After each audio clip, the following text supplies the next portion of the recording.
Today we're cooking chicken gyros, the Souvla. 350 ml Greek olive oil. 3.5 tablespoon mustard. Now take him out 7 garlic cloves and mince them all up. 9.5 grams Greek oregano. 98 grams sea salt. 10.5 grams black pepper. Now mix him up. Get 7 kilos chicken thigh fillet. It should be looking like this. Now get your juice and put him the top and give him a very good massage. One Greek massage. Now cover him and leave him sleep in the fridge couple hours. Make one cafedaki.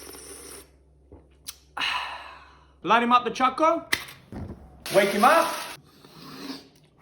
Whoppa. Get one stick with one gyro dish. Start putting your chicken in the stick. Slowly, we put in all the pieces. Keep going till it's all done. And close him tight with one more dish.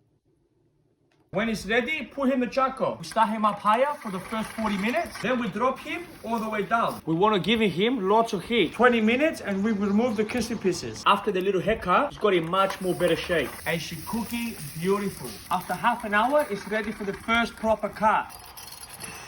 She crunchy the outside, but look how juicy she is inside.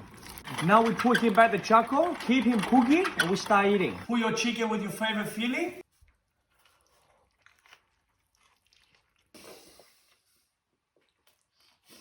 It's bloody beautiful, mate.